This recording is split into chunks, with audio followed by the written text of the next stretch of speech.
Perek Chavav. Perek Chavav. A short introduction. A short but very, very important introduction.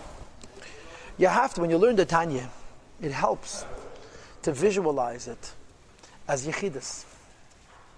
Because that's what it was. Chassidim came to the Rebbe, and the Rebbe talked to them. And you didn't tell everybody the same thing. Everyone got a piece of advice that reflected them. Not a piece of advice that reflected the Rebbe, but it reflected them. By the Alter Rebbe, there was a unique Seder. The Seder was as follows. The first Yechidus, on principle, was always Nigla. When you would walk into the Alter Rebbe, the first time the Alter Rebbe would say to you, "Was is this Shvat? What's bothering you?" And many Chassidim used to say to the Alter Rebbe, "We didn't come here for Lamdus. We came here for Avodah," and the Alter Rebbe would insist, this is the Seder. The first Yechidus is Nigla. The famous exception was of Hillel Parachir, that he prepared his Nigla, and the Rebbe told him he should be Meidach himself, and he fainted, and then he ended up going to the middle of Rebbe. And that forget, it reveals that the Alter Rebbe had gesagt, "You're not mine, because if you would be mine, I would first answer you're Nigla. You belong to my son, to Mittel and Rebbe," so he went straight to the Pnimius. But in any case, the second Yechidus, which the Chassidim prepared for many, many years, in some cases, was really a mandate for a person's whole life. The Rebbe, Achos went into the Rebbe. It's to the Avustazach, the first words you hear from a Rebbe.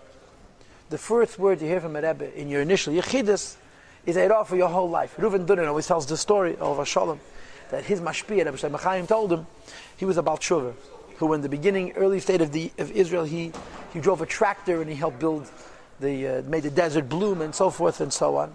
And he became a Baal Tshuva. And he hated the tractor. The tractor symbolized to him everything that was not good. He finally comes to New York. He finally goes to the Rebbe. The first words the Rebbe asks him is, "Do you know how to drive a tractor?" So he was so freaked out. He started to sob. The Rebbe tells him, "What are you doing here? What did you come here for?" So how Larich Sasi, but then it is he drove a tractor for 35 or 40 years in Haifa, which is one of the most secular cities of Jews in the world. And he was makar of thousands of Yidden dafka with his tractor. But this is the Rebbe tells him, "Do you know how to drive a tractor?" Reuven Dunen was a big chassid, a very unique personality, Reuven Dunen. But every chassid knew that the first Yechidus was the whole person's whole life. And by the Alter Rebbe was really the second Yechidus. So he went to the Alter Rebbe, he gave you instructions. One got instructions from Perek Yud Beis, another one got instructions from Perek Yud Dalet, another one got instructions from Perek Zayin, another one got instructions from Perek Yud Ches, and so forth. Now, a chassid goes out of Yechidus, and there's one thing he knows as a matter of fact. Laziness is not part of the program. In Chabad, the Alter Rebbe's dictionary is missing one word. It's a very sophisticated dictionary. Has almost as many words as the Oxford 27th edition, which is going to be published in 2052 edition. But one word is notoriously absent, is conspicuously missing. Atzlus, lazy, not willing to work, doesn't exist. So if a chassid works and tries his best to do what the Rebbe tells him in Yechidus, and he fails, it's credible. If we are given instructions by the Rebbe and we fail, it's not credible, it's incredible, because we didn't work hard enough. But the Alter Rebbe's Chassidim got a mandate from the Rebbe, this became a Siddur Nefesh. The Chassid coming back to the Alter Rebbe, I failed. You gave me instructions, I prepared 2 years for the Yechidus, I've been working to translate the Yechidus into my life since then for 2 or 3 years, it's not happening. Yeah, and I spoke to this Mashpia and spoke to the other Mashpia, so I'm here. So Perek Chavav begins what would be called in computerese troubleshooting. The Alter Rebbe is addressing technical questions, but they're not technical at all, about the eitzes written in the first 25 parakim of Tanya. From Perek Chavav till Perek Lamed chapter 34, the Alter Rebbe is answering detailed protestations, details what some would call various forms of kvetchai. The Chassidim are communicating and telling the Alter Rebbe, "Rebbe, I can't do it."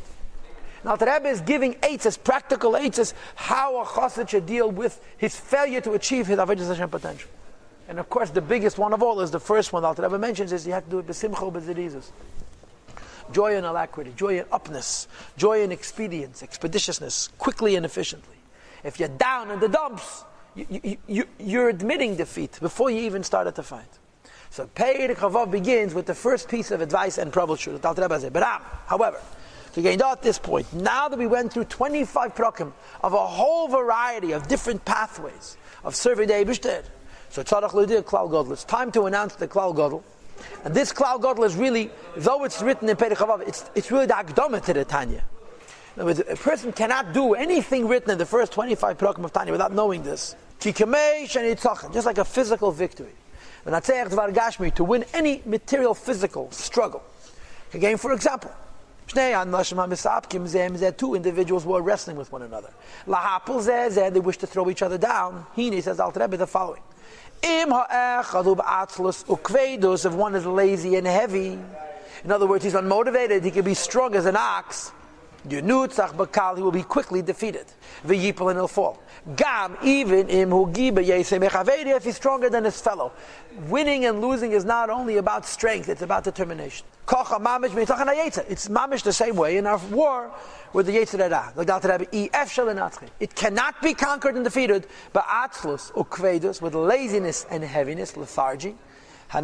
Because the root of laziness and lethargy is me'atzvus, depression, v'timtum alev, and the heart being stuffed as stone. Close the door, yeah? In other words, being just unporous, right? The person's just hard. It's like, I had a fellow that I was very close to years ago he had an issue with depression. And his expression was always a chair episode. I told this to you a few times. He said to me, Rabbi, I had a chair episode yesterday. Do you know what a chair episode did? I said, no. A chair episode means I'm sitting in a chair and I couldn't get up. It's profound depression. It's profound depression. We don't understand it. We can't imagine that it's real, but it's mamish real.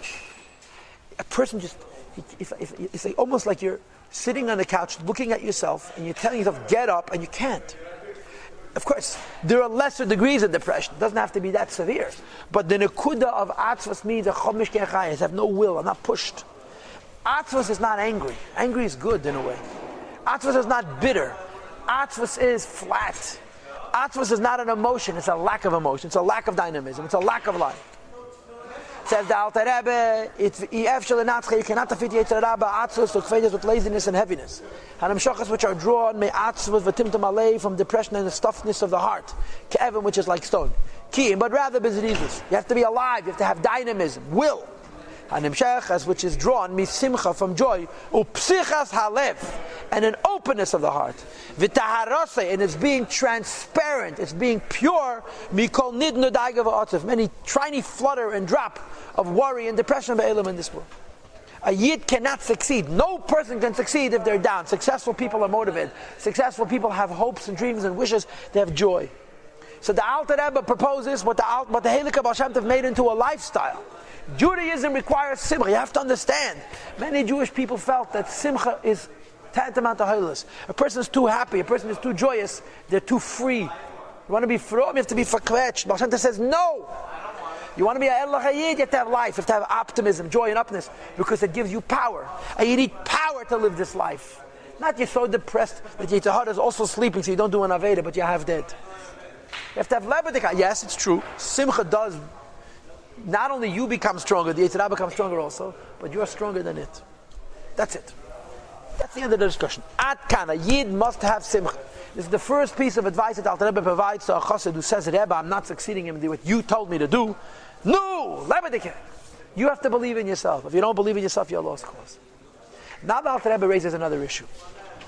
And I'm going to present it to you as follows. The following discussion is called Simcha Achar Ha'otzev, joy that follows depression. There is conventional joy, Simcha Feilichkeit Lebedikkeit, which he talked about until now. And then there's joy which comes after depression. There's different types of depression. The most ideal depression is called Otzev Ha'amiti, true depression. What is Otzev Ha'amiti? Depression from Avodas Hashem, tshuva. When a Yid does tshuva, he has to know that the justification, the heter, quote, for being sad and bitter about Avedis is only because there's going to be Simcha Achar Ha'otzev, joy that follows Otzev Ha'amiti, depression. And the Alter Rebbe is going to say two things. Number one, there's an advantage of Simcha over Achar Ha'otzev, over ordinary Simcha. And at the end of the page, the Alter Rebbe is going to argue that if you cannot end the depression and go on to Simcha, it's not worth doing tshuva, because you're going to remain in hell and you do million Avedas. It's a hard and knows that the quickest way to a person's sin is bad moods. When you do an Aveda, it's a hard, it comes to you as a big chassid and says, I grab you and wants to make you to feel bad, because then you do 10 more Avedas. Doesn't it say every depression has an advantage? Which the Alter Rebbe is reading simplistically as meaning there is an advantage in depression. Look, the name Pirush, this means I'm sorry, I'm reading it wrong. Pirush, which could perhaps mean that there is a yisen, there's an advantage and a mile in depression itself. Says that from this, the exact opposite. The words that every otzev yihye will bring an advantage implies sha'otzev mitzad atzmei, the depression by itself ein be'imai, has nothing good about it. Rak, it is only she'agir, that the person will reach and touch v'yave and come imenu through it, eze yisin, an advantage which is going to come after the depression, v'hainu, which is hasimcha amitas by the Shem Elokov, the true joy in God, haba, which follows achar, after ha'atzev ha'amiti, true depression. What is true depression? True depression is tshuva. So when a person has avedis, and le'itim uzumanim at fixed times, he does tshuva, al avenesa for his avedis, b'ma nafshe, with the bitterness of his soul, v'leiv nishbar, and the brokenness of his heart. And the way it's explained in Chassidus is you break your heart, and when you break your heart, your soul gets broken. It was already mentioned earlier in Saf Perek Yud Zayin.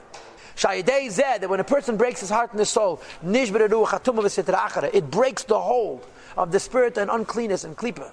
Umachitza shabaz, on the iron curtain, hamafsekes beinei, which separates between a person, la'olav shbashamayim, and his father in heaven, mashikosto b'zeh, the Zeh writes.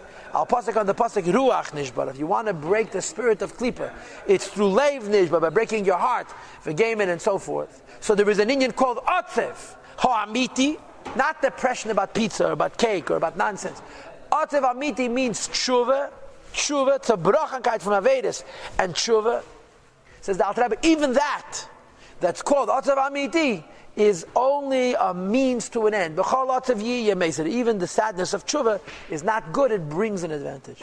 And what is that? That eventually a person gets to the beginning of the pasuk, that the Eibishter will let him hear it, gladness and joy and so forth. Hashiva li, return to me, Sesein Yeshecha, the gladness of your salvation, Veruach Nadiva, and the spirit of generosity, and so forth. These are psukim for Perek Nun Aleph and Tilim, which is David HaMelch's capital of tshuva, which is why we say it every night in Kishma Shalom Mitlam Seich Meiz David Beveil Nasnav. It's a tshuva capital, and there's a huge dichotomy of tremendous bitterness and simcha. It goes back and forth as Alter Rebbe, because this is the idea.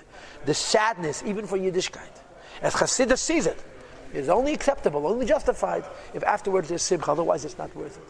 And I just want to tell you that in 1952, Tafshin Yud Beis, the Rebbe had his 50th birthday. And the Rebbe was not comfortable then making a Fabrengen. The first Fabrengen was Tafshin Chof Beis, the Rebbe turned 60. The third Fabrengen was Tafshin Lamed Beis, and he turned 70. But in Tafshin Yud Beis, the Rebbe turned 50, he called in several minyanim of Chassidim to his room, and a handful of Bachrim that he named, and he said a Maimon in his room, Hashem Sefasei Tiftach, which is published. And when the Rebbe said the Maimon, he cried bitter to the. It was a very emotional event. The Rebbe saying Chassidus on his own birthday. Und gewähnt sehr stark. So Reb Shmuel Levitten, who was a smart chassid, said to the Rebbe, after the Maimah, he saw how emotional the Rebbe was, so he said to the Rebbe, Tashmiyeni Sosid V'Simcha, the same word you have here, Tashmiyeni Sosid V'Simcha, the Rebbe should let me hear joy. And the Rebbe answered him, Talgel not some is the kisa. The Rebbe answered him right back. He told the Rebbe, Nu Biba Simcha, so the Talgel no bring joy to Atzomis, to the bones, the kisa that you've crushed and pulverized. In other words, thank you for the advice, but it's not so easy from my point of view, from the way I see it. He told the Rebbe, Tashmiyeni Sosid V'Simcha, is the kisa. In other words, it's painful, it hurts. Says the Rebbe, this is the simple reason. Why? The Tikkun Larizal added. Leimer Mizmirzeh, to say, Kapitel Nun Aleph, not just in Kishim Shalom Mitzvah before you go to bed, but Achat Tikkun Chatzos, Kedem Alim. There are people who say Tikkun Chatzos, they get up at midnight, and lament the Beis HaMikdash, and you cry, and you're bitter, and you're sad, and when the end of it, you say Kapitel Nun Aleph. So the Rebbe says, you know why the Arizal added Kapitel Nun Aleph? Not for the reasons you think, so you should cry some more. But rather, to then learn after Chatzos, the Seder is you learn Nigla till the morning. For those who are Isaac in Chatzos, like Rabbi Yankiv, you cry for the Beis HaMikdash and you learn Nigla. And then you start learning Seid as Achana L'Tfilah. So to learn with true joy by Hashem and the Eibishter Haba, which follows Achar Otzev after the depression. In other words, the Arizal doesn't put in this capital to teach you how to be more sad. The Arizal puts in this capital to teach you that after the sadness has to be joy. Otherwise, it's not worth it. Says the Rebbe, this joy has yisan an advantage over ordinary joy. The advantage of joy, which is after depression, compared to joy, which was not preceded by depression, is like the advantage of light over darkness. But you also the Zayah says, "I'll pasuk on the pasuk for the Isi I have seen." There's an advantage la chachma to wisdom, minasichas over foolishness. Ki yisan ha'er v'geim, like the advantage of light over darkness, ayin sham v'dal. And the explanation is, of course, joy in serving Hashem is wonderful. But joy after tshuva is so much more wonderful. It's a higher joy, and it's a more meaningful joy, and it's a truer joy. That it's so much greater that the ordinary joy is almost like not joy in comparison. Mikra Maladi Berakos, Al Rebbe gives Yashtikal Musa. It's an explicit pasuk in the Torah. The Tachas the Shem Malakecha Basimcha V'Gem. If a Yid fails to serve Hashem with joy, even if he's serving Hashem, but he doesn't have joy, so the pasuk finishes off Aval Tasayavech. But everybody knows Pirish Arizal pasuk that Arizal's interpretation of this passage, that it's not enough to serve God. There must be Chayas and Simcha. That Arizal was very into Simcha. The Baal Shem Tov was very into Mikveh. That Arizal was very into Simcha. And Chabad kochs more in the Simcha of the Arizal than the Mikveh of the Baal Shem Tov, which is very interesting. In Chabad, the Rebbe Rashab told the Friedrich Rebbe Alti Tzadik Harbe, we don't Tevel 50,000 times, 310 tefillahs, tayag tefillahs, and so on and so forth. We Tevel once or 3 times, whatever the case may be. We took from the Arizal, this is Simcha Shal Mitzvah. So if a person is not besimcha, even if he serves the Eibishter, it's a sin. The wonder is that this Tachat Hashem, this Arizal is really a Rambam. The Rambam himself in Chasukah says exactly the same idea, that even if you're serving Hashem and there's no Simcha, you can be punished for it. And the Rebbe in his footnotes wonders, why does the Alter Rebbe quote the Arizal? He can better quote the Rambam, and I forgot his answer.